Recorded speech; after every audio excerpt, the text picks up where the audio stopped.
Hey everybody, James Ejector Tactical Response. Please introduce yourself. Doyle Williams, and I'm pastor at Tennessee River Baptist Church Here in Camden. This is his one of his toys, and we're going to clean this today because apparently they don't teach that in Bible school, how to clean guns. Okay. Is this loaded? Okay, I didn't know. It was kind of loaded. Right? I brought a few shells with it there, yeah. We should tighten this up. Yes, we should. Okay, so part of cleaning is to inspect and maintain, and so I noticed this is a little bit loose, so we'll tighten that up when we're finished cleaning. But so half the job is cleaning the gun. This is your time to look over, is there any cracks and breaks and things like that? What's going to break next? That's getting to where it needs to be replaced before that happens. I'll talk about more of that as I do this, but we're going to clean this thing. Here we go. So I'm going to use a bunch of breakthrough stuff today. Battle-borne grease, a bunch of picks. The picks are holding these bottles in place right now. These picks are plastic or some kind of polymer fiberglass. They're really tough. They're actually better than the metal ones. The battle-borne oil, and this is good for the pins. I like using grease on the bolt, but I use this on the pins. If you have questions or whatever, just yell out. And, sure. As we're going through this, copper remover for the barrel, and then regular military grade solvent, and then you're getting gifted one of these today. They sent us some of these for our 25th year anniversary giveaway, and so yay, you're a winner. You don't get any of this other stuff though, that's mine. But this is the 2.0 nice case, and their battle ropes are awesome in a number of ways, if I can get untangled right. But the thing I like the best, so after you drop it through, that becomes a handle right to pull it. That's cool. Been the problem with those in the past. But what I like the best is this.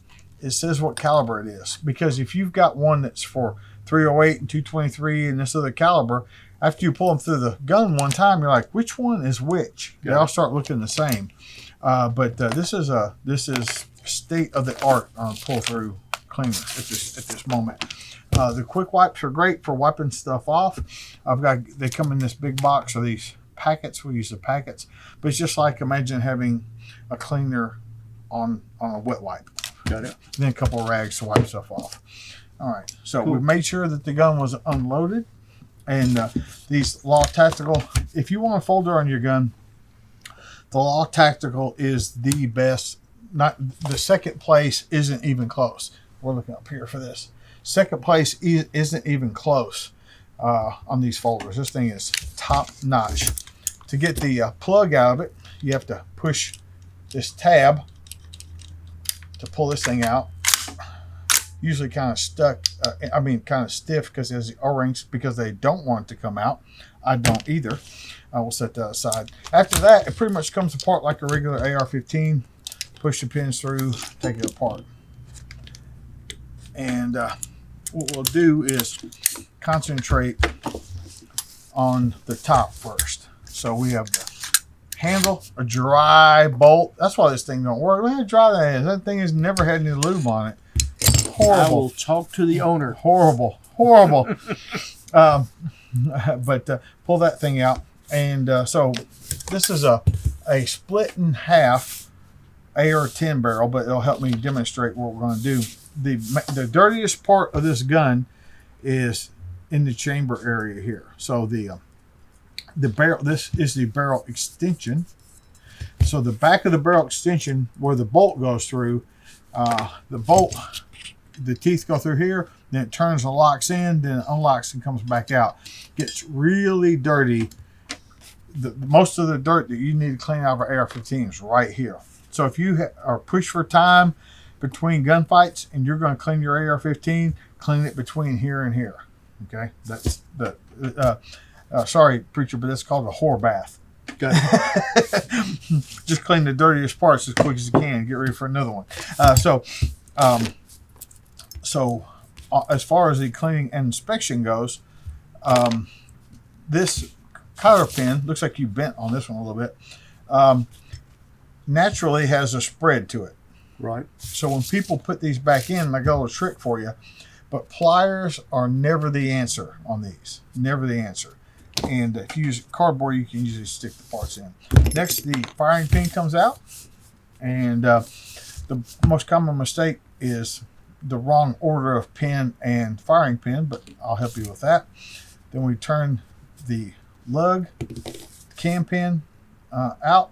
So we're going to really examine the bolt. The bolt is thinnest where the cam pin goes through.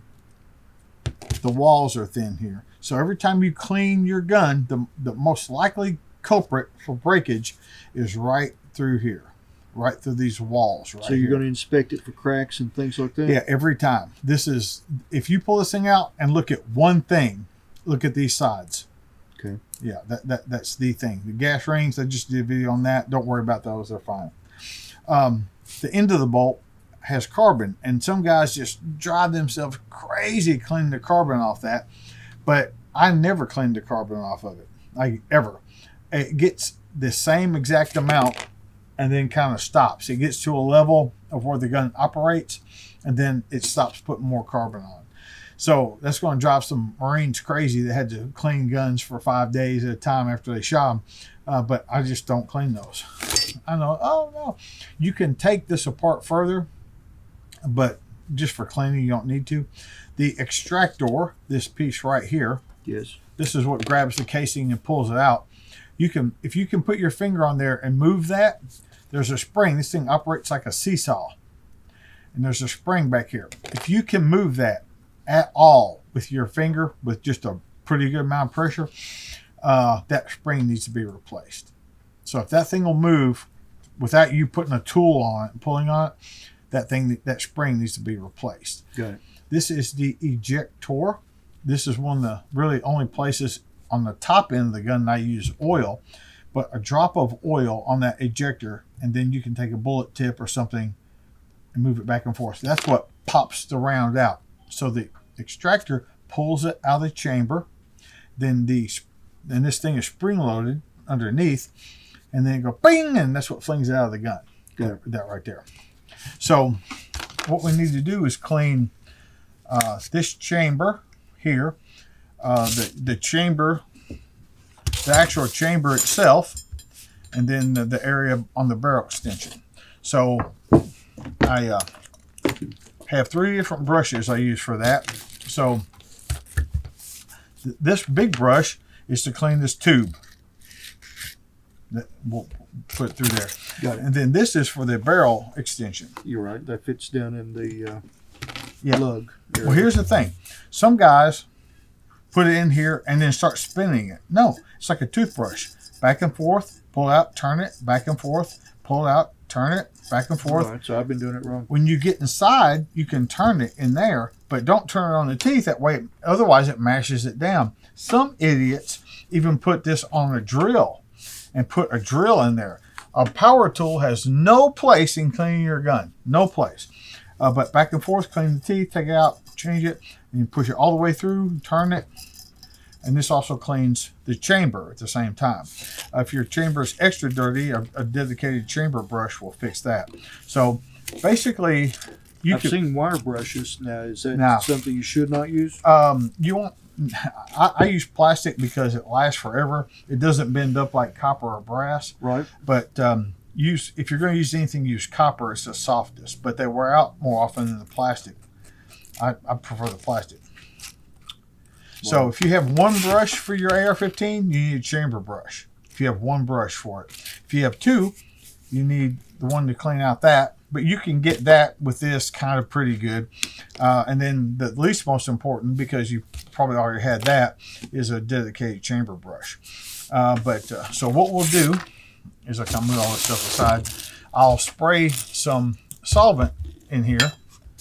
Breakthrough military grade solvent. Kind of let that set for a second. Spray solvent all over this stuff.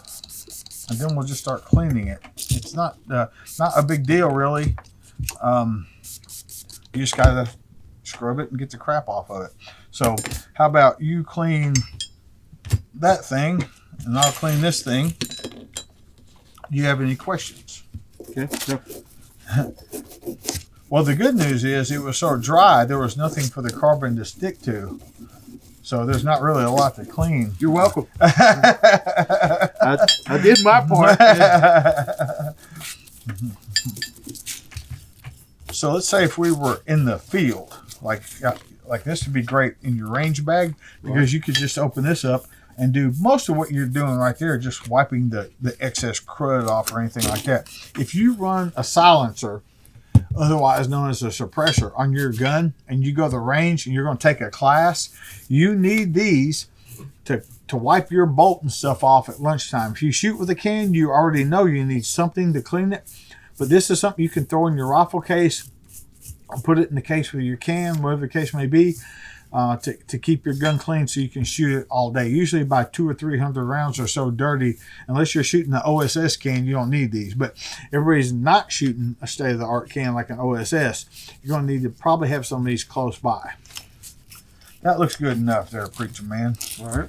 So what we can do now is just wipe these things off and put them back together. If you keep it over the cardboard, the camera can see it. Got it.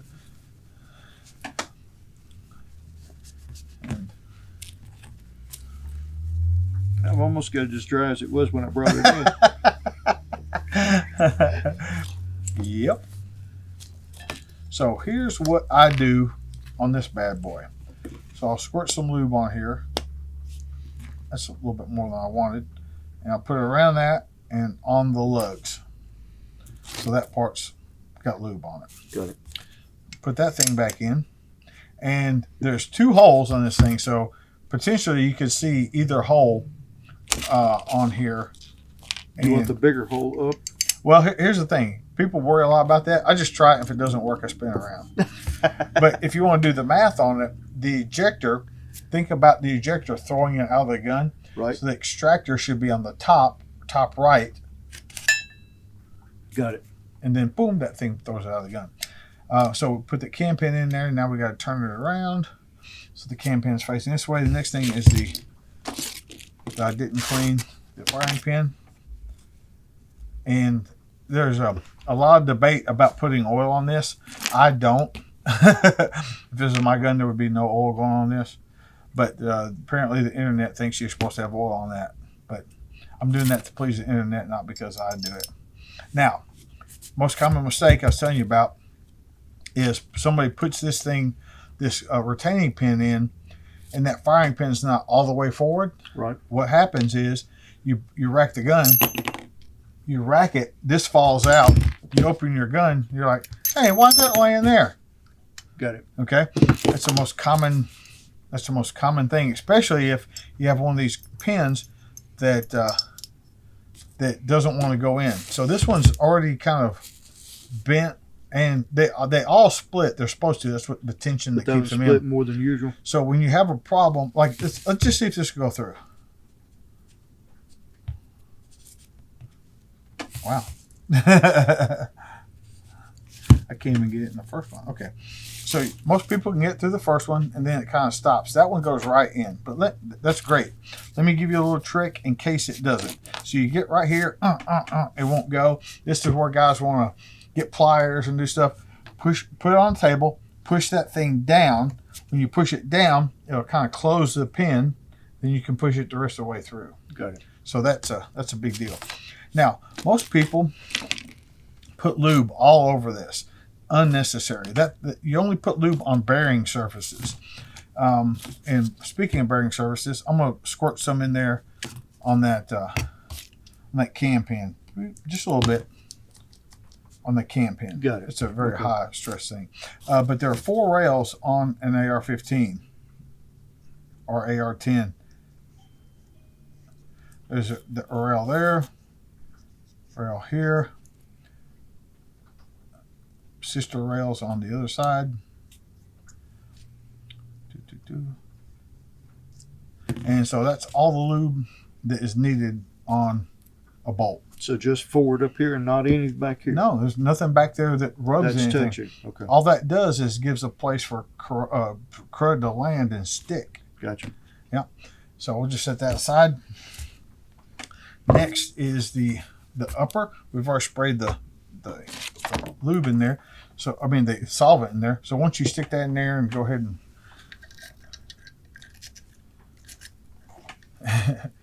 sorry, I gave you a plastic handle. I couldn't find my breakthrough handle. Breakthrough people are going to kill me. So yeah, a metal handle rod is ideal for this, not the Glock rod.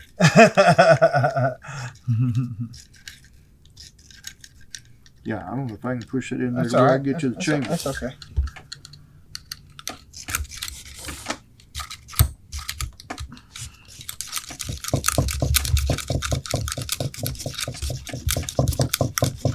Guarantee you that's good. So switch this out. Put this on here. Run that back and forth through the upper a few times. Okay.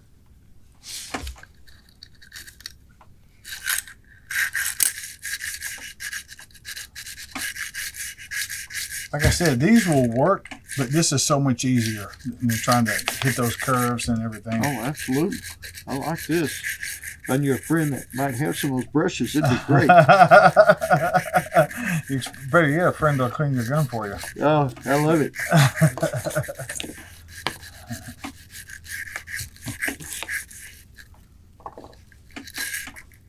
That's pretty good. All I right. think that all the gunk that's in there will come out. Wipe that out as best you can. And you could even use your use a brush or a rod or something to push that in there and move it around. I'm still. Oh yeah, we're still recording. Oh, as long as you're on the cardboard, you're on the camera. I just want to make sure I wasn't wasting your time. No, and ask questions because these people probably have questions too. Like, why are you doing that? If you have something, you should ask it because they would also be asking it. Got it. Cool. Just all right. We'll wipe the outside of it off later. I don't ever put any oil on the outside of these guns. This is a rust-proof finish, and putting oil on them just makes them shiny and collect dirt. Okay. So spread this out. This thing is pretty grimy. If you don't mind, scrub that thing up.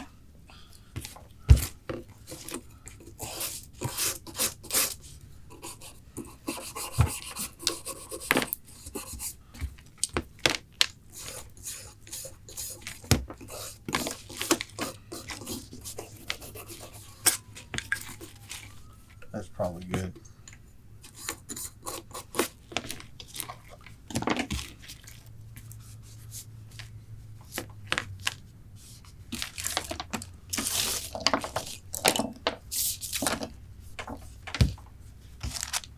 All right, groovy.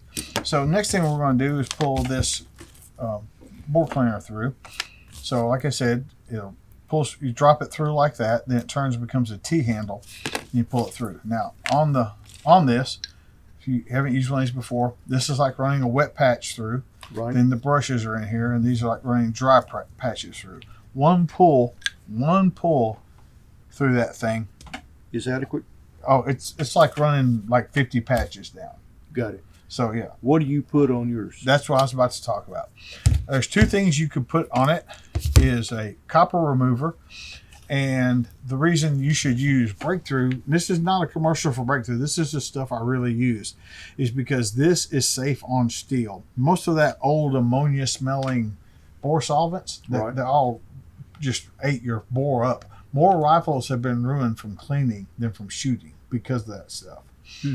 So I rarely use a copper remover. And when I say rarely, like hardly ever. I mean, hardly ever. But because the copper gets in the pores of the metal and makes the gun more accurate. Now, if you shoot a bunch or whatever, say every like 5,000 rounds, you might want to clean some copper out. Got it.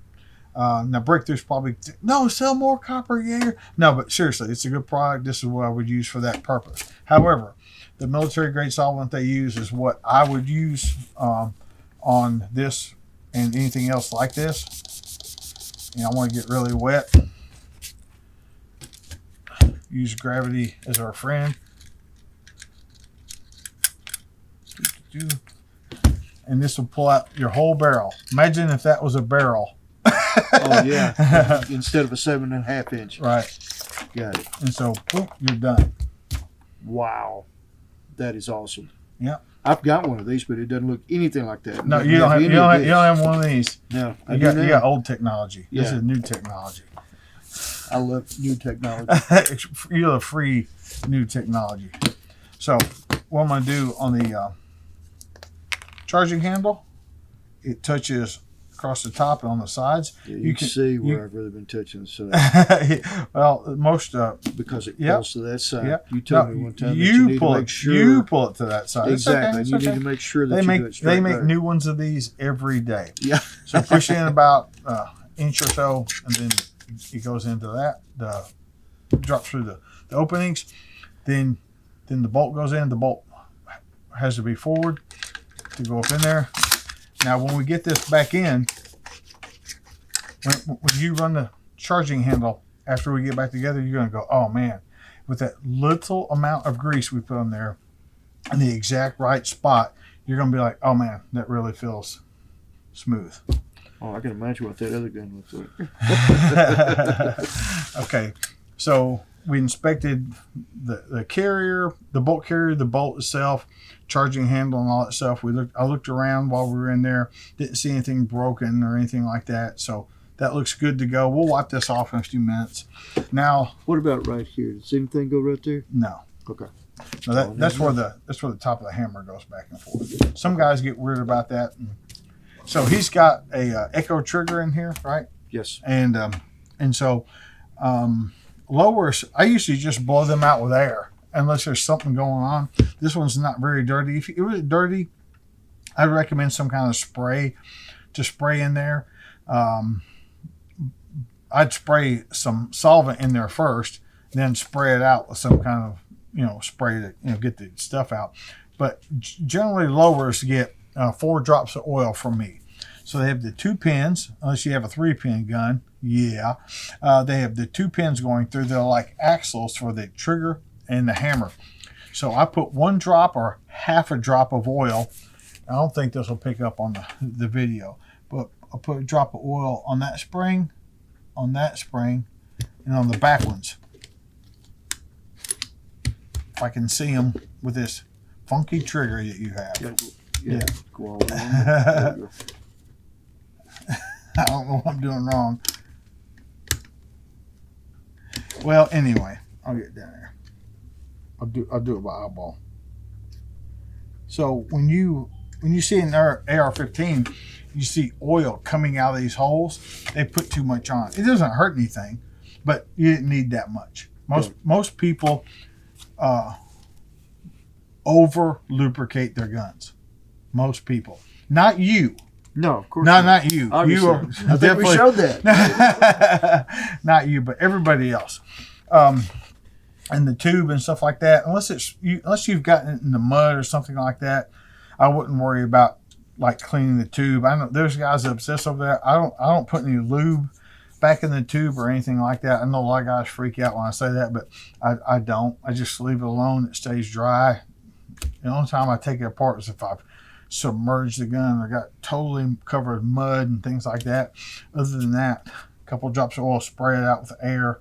That's about all I do for the lower. Got it. Okay.